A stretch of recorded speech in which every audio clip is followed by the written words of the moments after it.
What if the man you were about to marry was gay and in love with someone else the whole time? That question hit Emily Thompson like a blindside tackle on a Sunday afternoon in her sunlit Chicago apartment. She sat frozen on the couch, wedding planner still open to the page where she had circled flower arrangements for the October ceremony. On her laptop screen, the live press conference from the Chicago Bears facility played in high definition. Calvin Hayes, her fiancé, the 28-year-old quarterback who had just led the team to the playoffs, stood behind the podium in his Navy suit, looking every bit the all-American hero the media loved. His jaw was set, eyes steady, but she knew that tiny twitch in his left hand meant he was nervous. Beside him, closer than any best friend should stand, was Nathaniel Brooks, the quiet architect with the gentle smile Calvin had introduced years ago as his college roommate from Texas. "I can't do this anymore," Calvin said, voice clear through the microphone. Cameras flashed like fireworks. "I'm gay. Nathaniel isn't just my friend. He's the man I love. Emily, I'm so sorry. You deserved a husband who could give you everything, not someone using you as a shield. I hope one day you can forgive me." The room erupted. Reporters shouted questions. Phones in the audience lit up as the news spread faster than a touchdown pass. Within seconds, "Calvin Comes Out" was trending worldwide. Emily's phone buzzed so violently it slid off the coffee table. Her mother's name flashed first, then her sister, then friends she had invited to the bachelorette party just last weekend. She couldn't breathe. 2 years of planning, of Calvin's soft kisses after games, of him whispering, "I can't wait to be your husband," in the dark. Had every touch been a performance? Had every future they mapped out been built on quicksand? Across town at the facility, Calvin stepped away from the microphones, Nathaniel's hand brushing his elbow in silent support. For the first time in 15 years, the weight on his chest felt lighter. But the relief lasted only seconds. His agent was already yelling about sponsors pulling out, his coach staring like he had grown a second head, and somewhere out there Emily was probably crying. Calvin had rehearsed this moment 1,000 times in hotel rooms and locker rooms, but nothing prepared him for the real fallout. He remembered the night he decided to propose to Emily. It was after a big win against the Packers. The stadium lights were still on, confetti falling. She had looked so happy when he dropped to one knee. His parents had cheered from the stands, proud their son was settling down with a good girl. Nathaniel had been in the crowd too, clapping like everyone else, eyes hiding the same pain Calvin felt every time he kissed her goodnight. That memory burned now. Nathaniel squeezed his hand once they were alone in the hallway. "You did it, Cal. We can finally breathe." Calvin nodded, but his mind was already racing ahead to the messages he knew waited on his phone from his father in Texas, the man who still used the word faggot like it was nothing. The road ahead was going to be brutal, but for the first time, he wasn't walking it alone. Back in her apartment, Emily replayed the clip again and again. The way Calvin looked at Nathaniel when he said, "the man I love," was the way he had never looked at her. Not once. She grabbed her keys, needing air, needing anything but the silence of their shared future dissolving on screen. Outside, Chicago traffic blurred past as tears finally came. The man she thought she knew was gone, replaced by someone brave enough to tell the truth and kind enough to say sorry. But sorry didn't fix the hole in her chest. The calls kept coming as Emily drove aimlessly along Lakeshore Drive. Her best friend's voice crackled through the speakerphone. "Em, are you okay? The whole internet is blowing up." She wasn't okay. She was replaying every moment, searching for clues she had missed. The late nights, Calvin said, were film study. The weekends Nathaniel came to visit, and the three of them went to dinner, always feeling like the odd one out, but never understanding why. Calvin's reluctance to set a firm wedding date. She had chalked it up to his busy season. Now it all made terrible sense. Meanwhile, Calvin and Nathaniel slipped out a side entrance to avoid the growing crowd of reporters. They drove in Nathaniel's quiet SUV toward the small apartment they had kept secret in Lincoln Park. Nathaniel kept one hand on the wheel, the other reaching over to rest on Calvin's knee. "You were incredible up there," he said softly. "I know it cost you everything." Calvin stared out the window at the glittering lake. It cost Emily more. He thought back to the beginning, to the University of Texas freshman year when football was his ticket out of a small town where boys like him didn't exist. Nathaniel had been the quiet kid in the dorm across the hall, sketching buildings instead of chasing girls. One rainy night after a loss, they had shared a six-pack and talked until dawn. The first kiss happened accidentally, then deliberately, then desperately. They promised it was just college, just figuring things out. But every season after that, the lie grew heavier. Calvin's father had called football real men's work. His mother sent Bible verses in every care package. So he dated girls publicly, kept Nathaniel in the shadows, told himself it was temporary. When he got drafted by the Bears, the pressure doubled. Sponsors wanted the clean-cut family man image. Coaches warned about locker room culture. Nathaniel moved to Chicago too, got a job designing downtown lofts, and they carved out stolen hours in hotel rooms and back alleys. Emily entered the picture at a hospital fundraiser.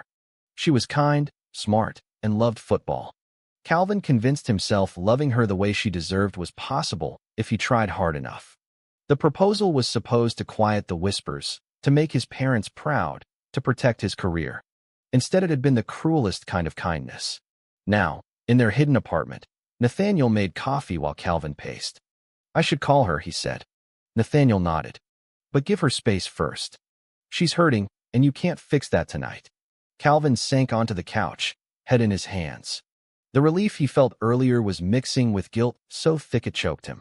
He had sacrificed Emily's happiness for his own truth. Was that love or selfishness?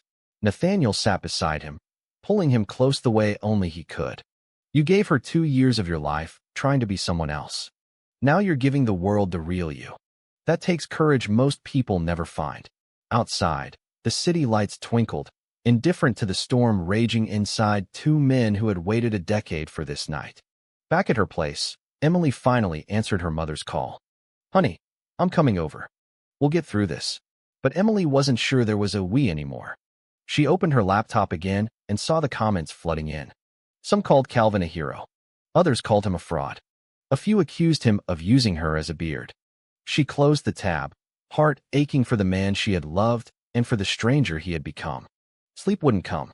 Instead, she sat on the balcony until dawn, watching the sky turn pink over the lake, wondering how long love could survive when built on half-truths. Morning brought no peace. Calvin's phone was a battlefield of notifications. His agent left 3 voicemails about lost endorsements. The Bears front office wanted a meeting. His father texted a single line, "Call me." Now, Nathaniel cooked eggs in silence, giving him room. Calvin finally dialed his father. The conversation was short and brutal. "You embarrassed this family on national television. What about your mother? What about the church?" Calvin hung up, chest tight. Nathaniel wrapped arms around him from behind. "They'll come around, or they won't. But you're not alone anymore." Across town, Emily met her sister at a quiet cafe. The news was everywhere, even on the TV behind the counter. "He looked so calm," her sister said gently. Emily stirred her coffee until it went cold. She remembered the night Calvin first said, "I love you." It had felt real. Now she questioned every memory. Had he been thinking of Nathaniel the whole time? The thought stung worse than betrayal. She pulled out her phone and typed a message she couldn't send. Was any of it real? Instead, she deleted it. Pride kept her fingers still. Calvin's teammates reacted in waves. Some sent supportive texts. Others went silent. His offensive lineman Marcus called. "Man, I got your back. Just tell me what you need." That small kindness cracked something open in Calvin. He had feared the locker room would turn on him, but a few voices reminded him football was changing. Still, the meeting with the coach was tense. "We support you personally," the coach said, "but the optics sponsors are nervous." Calvin understood. He had built his brand on being the guy everyone wanted their son to be. Now he was the guy who had lied to the world. Nathaniel took the day off work and they walked along the lakefront, baseball caps pulled low. For the first time, they held hands in public. It felt terrifying and freeing all at once. "Remember that first away game in college?" Nathaniel asked. Calvin smiled despite everything. "You drove 6 hours just to see me play." Those stolen weekends had kept him sane. He had scored the winning touchdown that day and dedicated it silently to the boy waiting in the parking lot. Now the secret was out, but the guilt over Emily lingered like a bad tackle. Emily finally opened social media. Support poured in from strangers, but so did hate. She read messages from other women who had been in similar situations. One wrote, "You weren't the lie. He was." The words helped more than she expected. She realized she wasn't the only victim.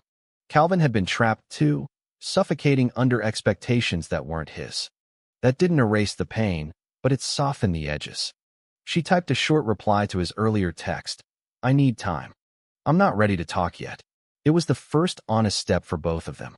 That night, Calvin and Nathaniel sat on their balcony, overlooking the city. "I'm scared," Calvin admitted. "My career, my family, everything." Nathaniel kissed his temple. "We build new things now. Together." For the first time in years, Calvin allowed himself to imagine a future without hiding. It was small, fragile, but real. Meanwhile, Emily cried herself to sleep, not from anger, but from mourning the life she thought she had. The three of them, connected by love and loss, were all beginning to wake up to versions of themselves they had never been allowed to meet before. The days blurred into a media storm.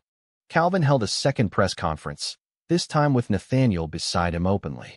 He spoke about the years of fear, the pressure to perform straight, the nights he cried in hotel showers after games. Nathaniel shared his own story, how he had waited patiently, never pushing, always believing Calvin would find his way. The internet shifted. Some critics quieted. Others celebrated. Sponsors began calling back, cautiously.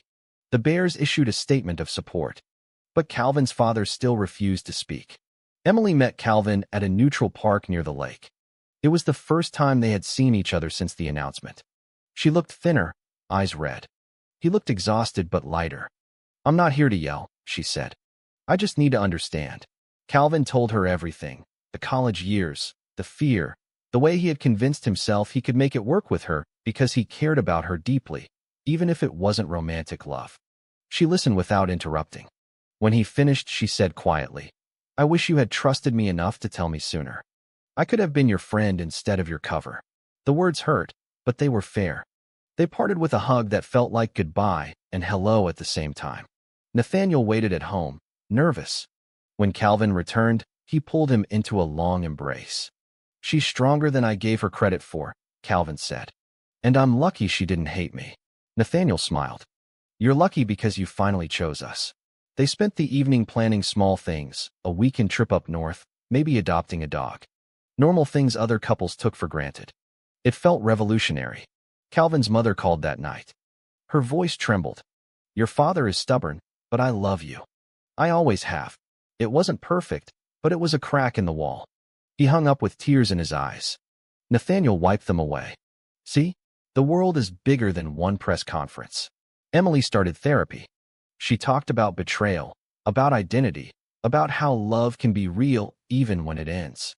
She began volunteering at an LGBTQ youth center, turning her pain into purpose. Friends who had distanced themselves came back. Life was rearranging itself around new truths. The team threw a quiet support dinner. Teammates raised glasses. "To living real," Marcus said. Calvin laughed for the first time in weeks. Nathaniel joined them later, and for the first time the group saw them as a couple. The awkwardness lasted minutes, then disappeared. Football didn't define them anymore. Love did. Months passed. Calvin's game improved. The weight of the secret gone, he played freer. Nathaniel's architecture firm gave him a big project downtown. They moved into a brighter apartment with windows facing the lake. Emily started dating again, slowly. She and Calvin texted occasionally, friendly check-ins that healed both of them. One day, she sent a photo of herself at Pride with rainbow flags. "Healing looks good on all of us," she wrote. Calvin saved the picture. The media moved on to news stories, but a few documentaries reached out. Calvin and Nathaniel agreed to one interview together. They sat on their couch, hands linked, and told the full story without shame. Viewers wrote letters. Young athletes in small towns said it gave them hope. Calvin realized his coming out wasn't just about him. It was about every kid who felt trapped the way he once had. Family visits were still tense. Calvin's father showed up unannounced one weekend. He didn't hug them, but he stayed for dinner and talked football. Small steps. Nathaniel cooked his mother's recipes. By dessert, the conversation felt almost normal. Emily visited Chicago for a work conference. She met them for coffee. The three sat awkwardly at first, then laughed about old memories. "You two look happy," she told them. "I'm glad," Calvin replied. "You look happy too." It was closure, gentle and real. Nathaniel proposed quietly on their one-year anniversary of the press conference. No cameras, just them on the balcony at sunset. Calvin said yes before the question was fully asked. They planned a small wedding, friends and chosen family only. Emily sent a congratulatory card with a simple note. "Love wins when it's honest." The journey had cost friendships, sponsors, and peace of mind, but it had given them each other without shadows. Calvin stood on the field before a home game, helmet in hand, and looked up at the stands where Nathaniel waited. He no longer played for approval. He played because he loved the game and loved the life waiting after the final whistle. The wedding was simple, held at a lakeside pavilion with string lights and close friends. Calvin wore a navy suit, Nathaniel a gray one. Emily attended, sitting in the front row beside Calvin's mother. When the officiant asked if anyone objected, the silence felt like victory. They exchanged vows they had written themselves, promising truth above everything else. Rings slipped on fingers that had waited years to belong openly. The kiss was soft, public, and unashamed. Afterward, they danced under the stars. Calvin's father even managed a stiff hug. "Proud of the man you became," he muttered. It wasn't everything, but it was enough. Emily hugged them both. "I'm happy for you," she whispered. Really, her own life had blossomed too. She was engaged again, this time to someone who saw her completely. The circle felt complete. Years later, Calvin retired from football after 2 more Super Bowl runs. He and Nathaniel opened a foundation for LGBTQ youth in sports. Emily joined the board. The 3 of them spoke at colleges, sharing the story that had once shattered their worlds and rebuilt them stronger.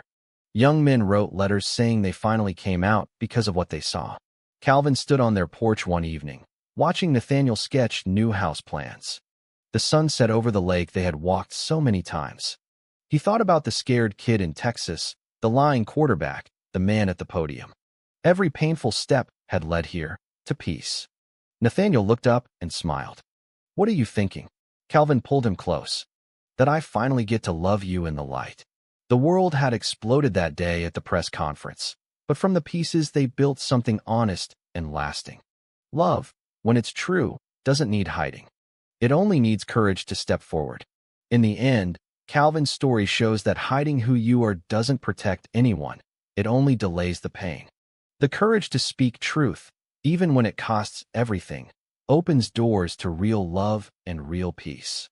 Emily, Nathaniel, and Calvin each found growth through the wreckage, proving that honesty, however messy, is the foundation for every meaningful relationship.